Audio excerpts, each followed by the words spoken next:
वतवल्लना फ़ीमन तवल्लैत।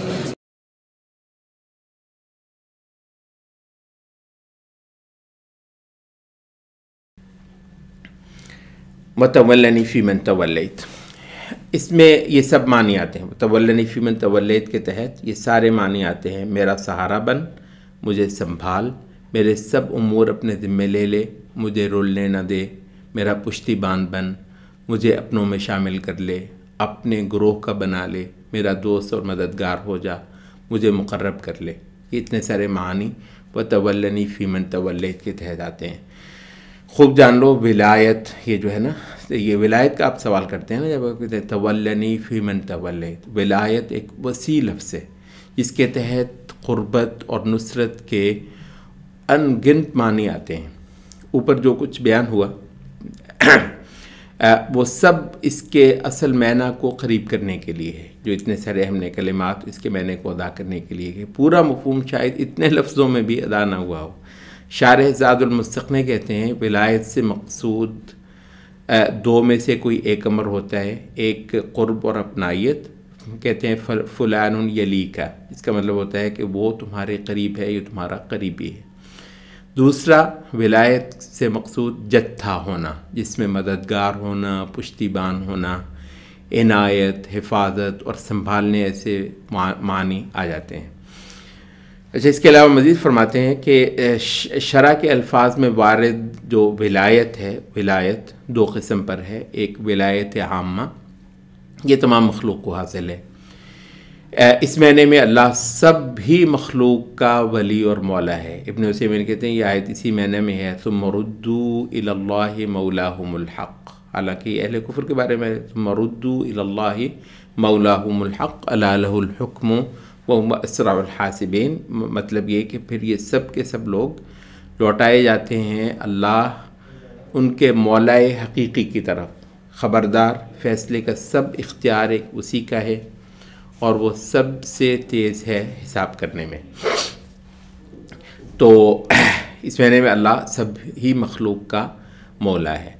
दूसरी जो विलायत है उसे कहते हैं विलायत ख़ासा। ये सिर्फ मोमिनों को हासिल होती है। फरमाया अल्लाहु वलियुल्लज़ीना आमनू युख़रिजुहुम मिनज़्ज़ुलुमाति इलन-नूर। अल्लाह वली है मोमिनों का, निकाल लाता है वो इनको तारीकियों से रोशनी की तरफ।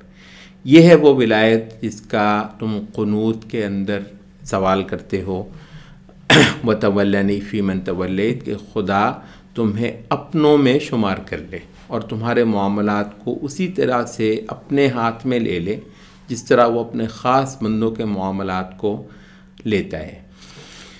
इसके बाद फरमाते हैं किसी वक्त हम एक तीसरी विलायत भी बयान करते हैं। कहा था ना विलायत आम्मा और विलायत ख़ासा। तीसरी विलायत वो है विलायत ख़ासतुल ख़ासा। ये खुदा की वो नुसरत और इनायत है जो अहले ईमान में से भी खुदा के उन ख़ासुल ख़ास बंदों को नसीब होती है जो अपने अमाल के ज़रिए उसके बहुत करीब हो जाते हैं और गुनाहों से बेहद दूर रहते हैं। इनको हम खुसूसी तौर पर औलियाउल्लाह कहते हैं। तो बुनियादी तौर पर जब कहते हैं ना वतवल्लनी फ़ीमन तवल्लैत, तो दुआ हम ये करते हैं कि अल्लाह अपने औलिया में हमें भी शामिल कर ले। तो अब अंदाज़ा कर लो तुम खुदा से कैसी अजीम शय मांग रहे हो। खुदा की विलायत मिल जाए तो सोचो पीछे क्या रह गया, और अगर ये न मिले तो कैसे बेसहारा हो। ये वो नेमत है कि इसके बाद आदमी हफ्त इक़लीम से बेनियाज हो जाता और पूरे जहान से भिड़ जाता है अगर अल्लाह की विलायत उसे हासिल हो। जिसका खुदा हो उसको भला क्या कमी। ये थी वो चीज़ जो उहद के मैदान में अबू सुफियान की जय लना उज़्ज़ा वला उज़्ज़ा लकुम के मुकाबले पर बोल उठी थी अल्लाहु मौलाना वला मौला लकुम। और फिर चंद साल नहीं गुज़र पाए कि उस मौला के लश्कर सिर्फ जज़ीरा अरब नहीं बल्कि एशिया और अफ्रीक़ा ले लेने के बाद यूरोप पर चढ़ाई कर रहे थे। और जो आखिरत में खुदा के औलिया के इस्तक़बाल होने वाले हैं वो तो रश के खलाइक़ होंगे, यानी दुनिया भी और आखिरत भी। वतवल्लनी फ़ीमन तवल्लैत, खुदा की विलायत मांगने से बढ़कर पुरलुत्फ़ चीज़ फ़िल हकीकत कोई ना होगी। फ़ीमन हदैत फ़ी मन आफ़ैत फ़ी मन तवल्लैत। अच्छा, हम ये देखते हैं कि क़ुनूत, दुआए क़ुनूत के पहले इन 3 जुमलों में एक ख़ास उसलूब इख्तियार किया जाता है। ये है ना, फ़ी मन हदैत फ़ी मन आफ़ैत फ़ी मन तवल्लैत। इनमें ये जो है, हमने थोड़ी सी बात पहले कर भी ली। दरअसल यहाँ रश्क का एक अंदाज़ सिखाया गया है। ये कहते हो ना फ़ी मन हदैत, रश्क करने का एक अंदाज़ भी सिखाया गया है दुआ की सूरत में, जो बेसाख्ता दुआ में ढल गया है। यानी किसी को देखकर उस जैसा होने और वैसी ही नेमत खुदा से पाने की तमन्ना करो, तो वो किस किस्म के लोग होने चाहिए? वो लोग जिन्हें हिदायत मिली, जिन्हें आफ़ियत नसीब हुई खुदा की तरफ से, और जिनको खुदा की विलायत हासिल है, उन पर रश्क करो और ये खैरात औरों को मिलती देखकर ख़ुद भी मांगने लग जाओ।